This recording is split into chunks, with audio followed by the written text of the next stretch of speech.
Exercise 9.1. Question number 1 is, a circus artist is climbing a 20-meter long rope. 20 metre long rope ने climb करता है, which is tightly stretched and tied from the top of a vertical pole to the ground. ठीक है, यहाँ पर देखो एक ये वर्टिकल पोल है AB, वर्टिकल पोल है AB। वो वर्टिकल पोल का जो टॉप है वहां से रोप को एकदम टाइटली ग्राउंड के साथ बांध दिया गया है। तो AC क्या है? रोप। और ये क्या है? AB पोल। वर्टिकल पोल AB है, उसके टॉप से रोप को एकदम टाइटली ग्राउंड के साथ बांध दिया गया है। रोप की लेंथ कितनी है? 20 metre. Circle artist 20 metre rope को क्लाइंब करता है। हाँ, find the height of the pole if the angle made by the rope with the ground level is 30 degree. Height of pole हमें फाइंड करनी है। ये ग्राउंड के साथ रोप ने एंगल कितना बनाया है? 30 डिग्री। ठीक है, तो आपको जो एंगल गिवन है उसकी ये क्या हुई? ऑपोजिट साइड और ये हाइपोटेनस। तो ऑपोजिट साइड और हाइपोटेनस आता हो वैसा ट्रिग्नोमेट्रिक रेशियो कौन सा है? साइन। ठीक है, तो यहाँ पर साइन 30 इज इक्वल टू क्या होगा? Opposite upon hypotenuse. अब साइन 30 की वैल्यू क्या है? 1/2। ऑपोजिट क्या होगा? AB। AB क्या है? पोल। अपॉन हाइपोटेनस क्या है? AC, जो क्या है? रो। ठीक है, देयरफॉर 1/2 इज इक्वल टू, पोल की हाइट हमें फाइंड करनी है, रोप हमें दिया है 20 मीटर लॉन्ग। तो पोल को इस साइड रखूंगी तो 20 इस साइड जाएगा तो न्यूमरेटर में चला जाएगा।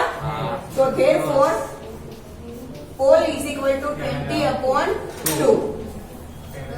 तो पोल की हाइट कितनी मिलेगी? 10 मीटर। रोप की लेंथ मीटर में है तो पोल की हाइट भी किसमें मिलेगी? मीटर। यहाँ पर यूनिट लिखना जरूरी है, centimetre, metre, whatever is given. Clear? Yes.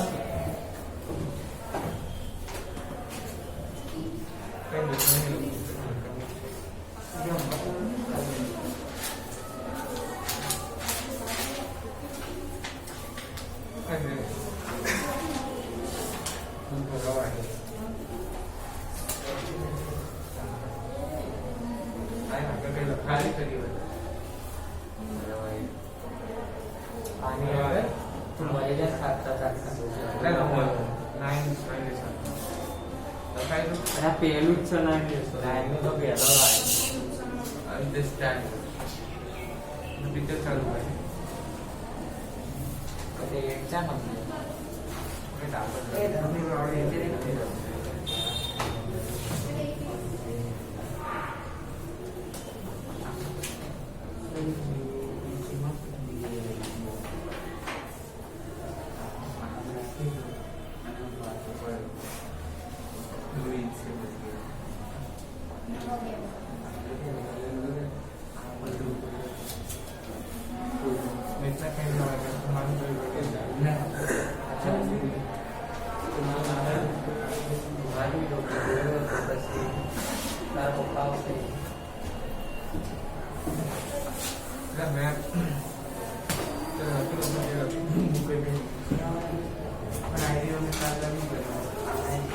Question number 2 है, a tree breaks due to storm and the broken part bends so that the top of the tree touches the ground making an angle 30 degree with it.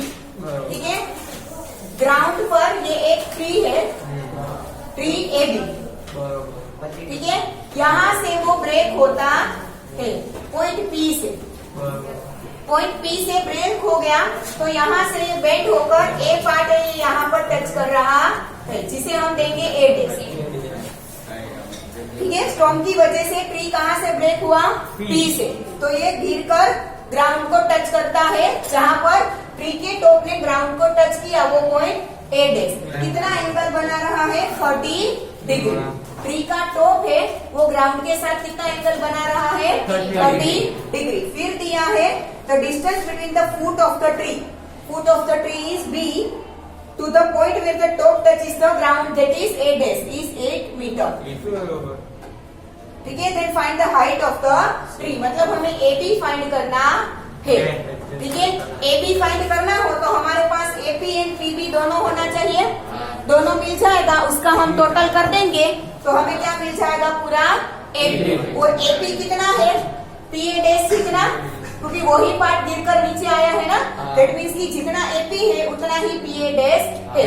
मतलब अगर हमें PB और PA dash मिल जाए तो दोनों का total कर क्या मिल जाएगा, हमें हाइट ऑफ द ट्री मिल जाएगा. ठीक है.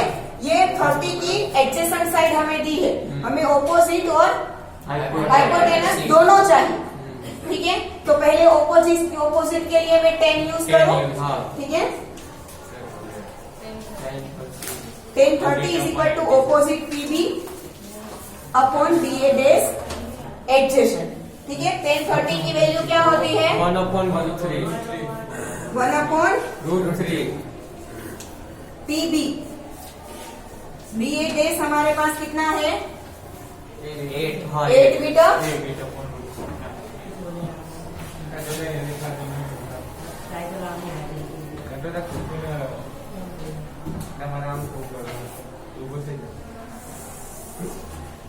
तो PB मुझे कितना मिलेगा,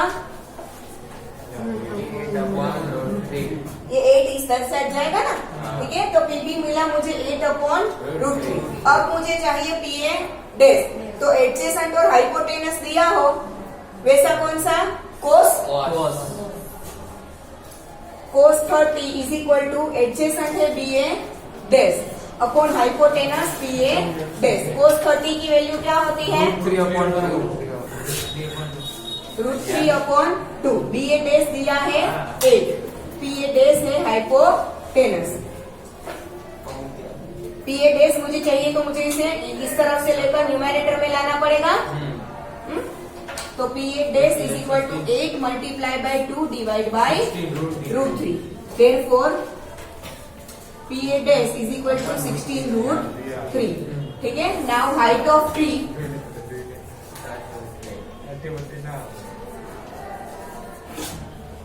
कितना होगा, PA प्लस PB होगा ना, PA प्लस PB. और PA कितना है, PA डैश कितना ही, तो PA डैश कितना था 16 प्लस PB 8/√3. एलसीएम कॉमन है, 16 प्लस 8 24/√3. अब 24 क्या होता है, 8 3 24, तो 1 √3 चला जाएगा तो ऊपर क्या बचेगा, √3. तो 8√3 मीटर हाइट ऑफ ट्री कितना है, पूरा AB. क्लियर. मैंने आपको कल ही बोला था कि इस चैप्टर में कहीं पर भी अगर √2 √3 वगैरह आता है तो keep it as it is, उसका स्क्वायर रूट निकालने की जरूरत नहीं है. Clear.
Question number 3. A contractor plans to install 2 slides for the children to play in a park. For the children below the age of 5 years. Below 5 years. Below 5 years. She prefers to have a slide whose top is at a height of 1.5 meter. एक slide जिसका top किस पर है 1.5 metre. ये A B बराबर. And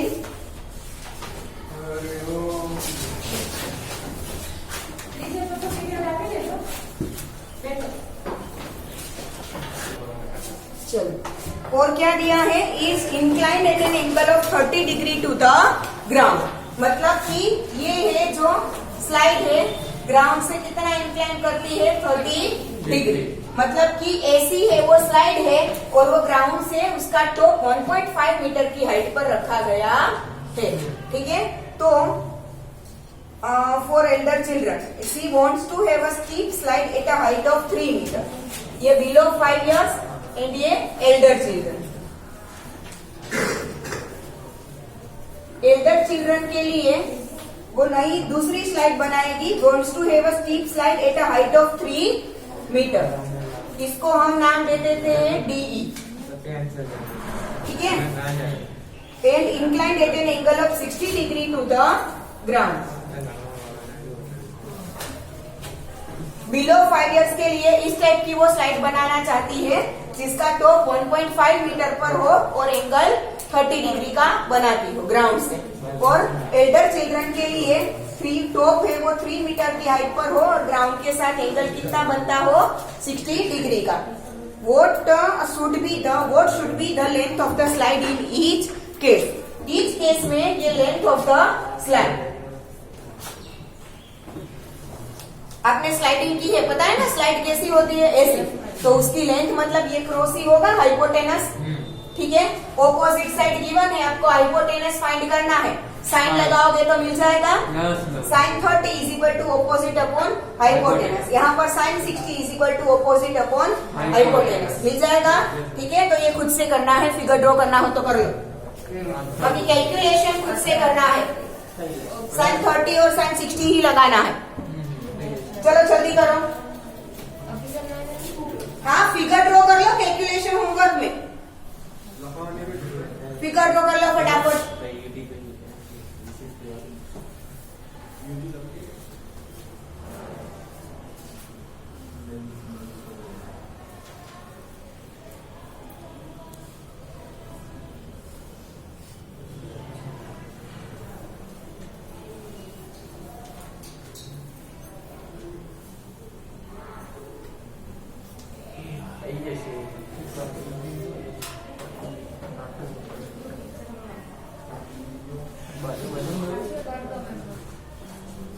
हो गया figure draw. दूसरा वाला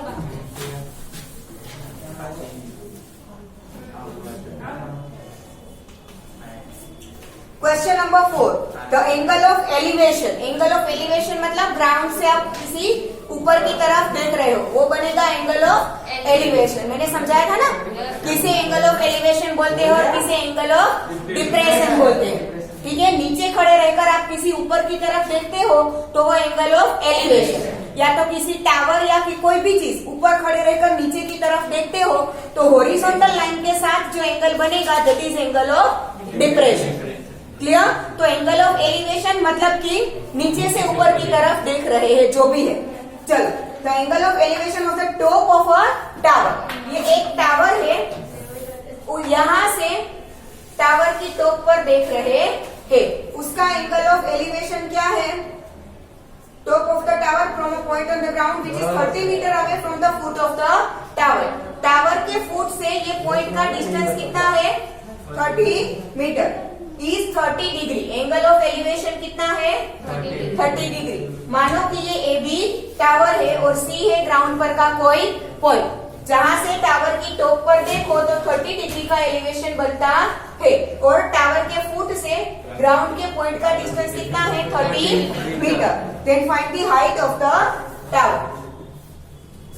आपको एडजेसेंट दिया है, आपको ऑपोजिट फाइंड करना है, तो 10 या कोट लगाकर फाइंड कर सकते हो। 10 30 इज इक्वल टू क्या होगा, ऑपोजिट अपॉन एडजेसेंट, ठीक है। या तो कोट 30 लगाओ तो एडजेसेंट अपॉन हाइपोटेनस। 10 या कोट लगाओगे तो मिल जाएगा ए बी, ठीक है। ये भी होमवर्क में खुद से करना है। फिगर ड्रॉ कर लो करनी हो तो, अदरवाइज खुद से हो सकती है, then no problem.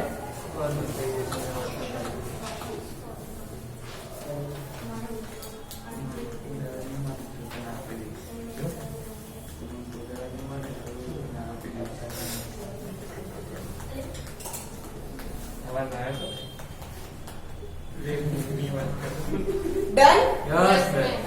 Question number 5 मैं ऑफ नहीं कर रही हूँ। क्वेश्चन नंबर 5 है, a kite is flying at a height of 60 metre above the ground.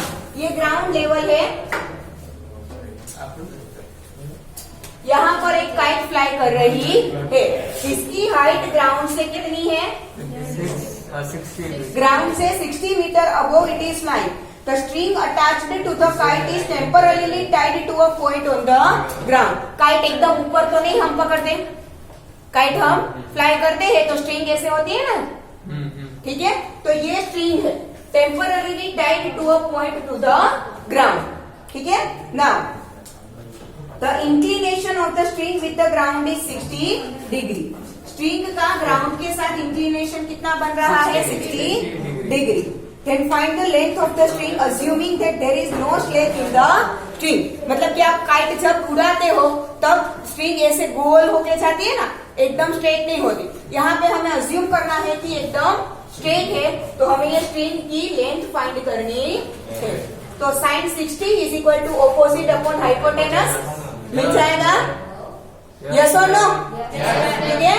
यहाँ पर क्या लगाओगे, sin 60 is equal to opposite, मानो कि ए काइट है, बी और सी के सी पॉइंट पर स्ट्रिंग को अटैच किया है, तो क्या मिलेगा, A B upon A C. sin 60 की वैल्यू टेबल से पता है, ए बी आपके पास 60 है, ए सी आपको फाइंड करना है। क्लियर हो जाएगा। फिगर ड्रॉ करना हो तो कर लो, आप खुद से हो सकता है, then no problem.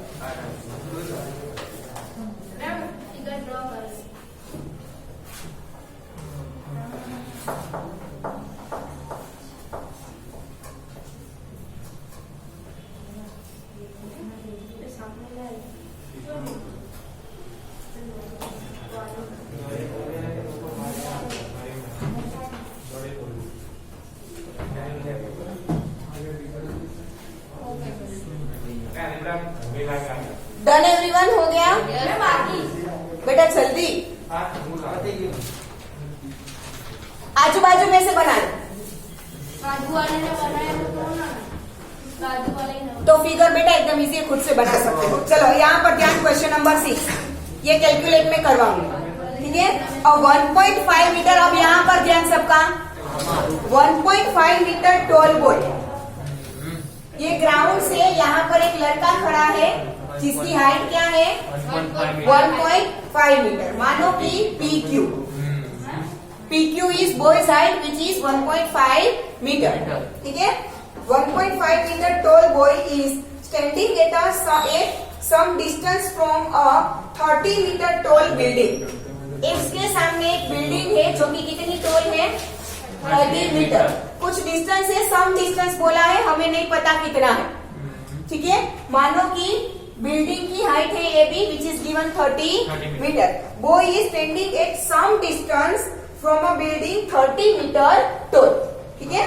Now the angle of elevation from his eye to the top of the building increases from 30 degree to 60 degree as he walks towards the building. यहाँ पर पहले खड़ा था तो बिल्डिंग की हाइट पर उसका एंगल ऑफ एलिवेशन कितना मिल रहा था, 30 डिग्री, ठीक है।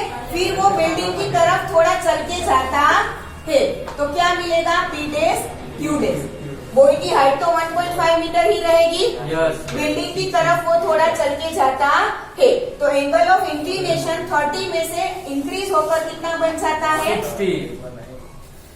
60 डिग्री। समझ में आ रहा है? ठीक है। 1.5 मीटर टॉल बॉय है, वो एक 30 मीटर टॉल बिल्डिंग से कुछ डिस्टेंस पर खड़ा है, कितना नहीं पता। पहले उसका angle of inclination to the top of the building will be was 30 degree. अब वो बिल्डिंग की तरफ थोड़ा चल के जाता है, कितना distance that we don't know. ठीक है, बिल्डिंग की तरफ थोड़ा वो चल के जाता है, तो उसका एंगल ऑफ इंक्लिनेशन कितना बन जाता है? 30 में से 60। आप किसी भी चीज के नजदीक जैसे जाते जाओ, वैसे उसके टॉप का इंक्लिनेशन इंक्रीज होता जाता है, एंगल बढ़ता जाएगा। ठीक है, तो 30 में से 60 हो रहा है, मतलब कि वो बिल्डिंग की तरफ जा रहा है। अगर कम हो रहा होता 30 में से, तो वो बिल्डिंग से दूर जा रहा है। क्लियर ना? As he walks towards the building, already देखा है, walks towards the building. Now find the distance he walked towards the building. ये डिस्टेंस हमें Q dash फाइंड करना है। कैसे करेंगे? Any idea? Anyone? Ma'am base पूरा फाइंड कर ले, उसमें से नहीं मैम 2 ट्रायंगल माइनस करते हैं। हमारे पास QB की वैल्यू आ जाए, Q dash B की वैल्यू आ जाए, तो QB में से Q dash B माइनस कर लो, तो Q dash मिल जाएगा। यस और नो? ठीक है, ये ट्राइंगल का हमें कैलकुलेशन करना है।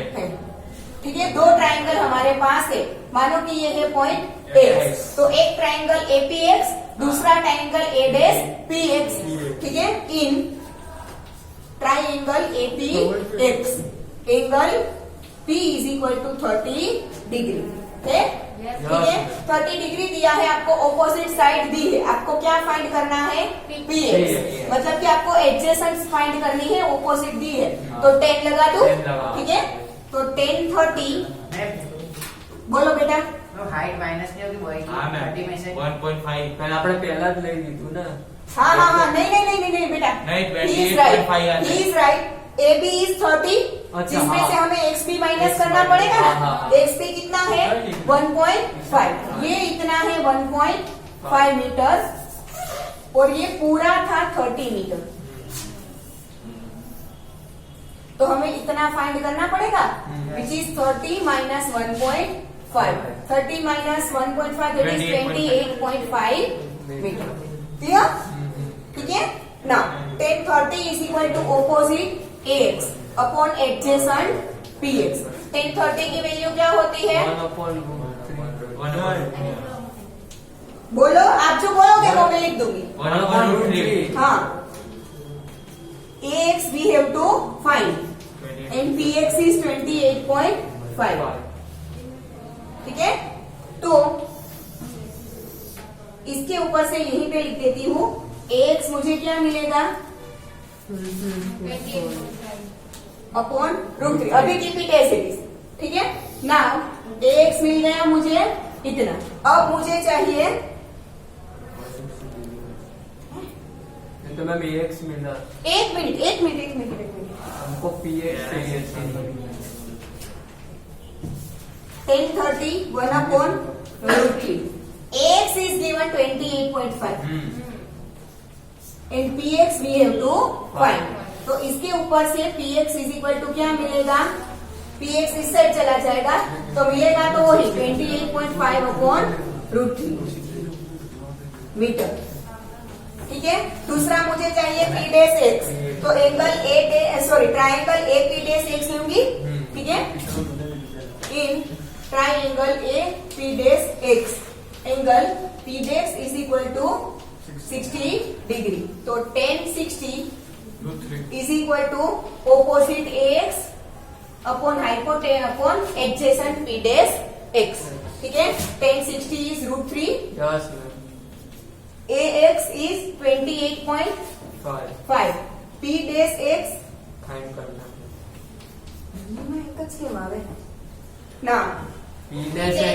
सॉरी, यहाँ पर 1/√3 है, तो √3 मल्टीप्लीकेशन रहेगा, हाँ 28.5 √3 आएगा। सॉरी, हाँ ये PX ऊपर जाएगा, √3 28.5 से मल्टीप्लाई होगा ना। therefore P dash x 28.5 upon √3 metre. ठीक है, अब हमें क्या चाहिए, क्यू डैश चाहिए, तो P X is equal to Q B and P dash X is equal to Q dash B. ठीक है, तो हम यहाँ पर लिख देते हैं कि P X is equal to Q B is equal to 28.5 √3 metre and P dash X is equal to Q dash B is equal to 28.5 upon √3 metre. अब हमें फाइंड करना है कि बॉय ने कितना डिस्टेंस ट्रैवल किया था, वो कितना बिल्डिंग की तरफ चल के गया था। तो यहाँ पे हम लिखेंगे डिस्टेंस ट्रैवल्ड बाय बॉय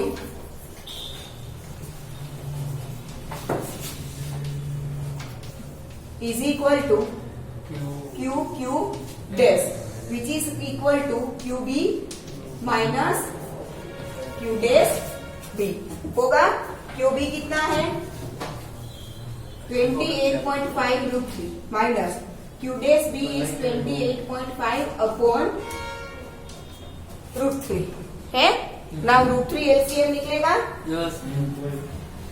तो 28.5 √3 multiply by √3 that is 3 minus 28.5 upon √3। अब दोनों में से 28.5 को कॉमन ले लूं तो 3 minus 1 upon √3 3 minus 1 which is 2। तो 28.5 मल्टीप्लाई बाय 2 कितना होगा 28.5 मल्टीप्लाई बाय 2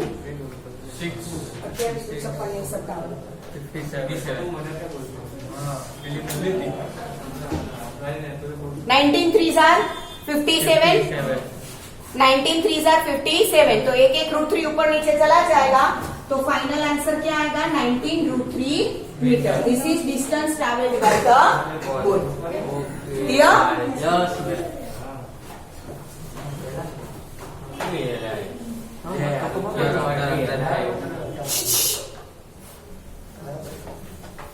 जल्दी से लिखो।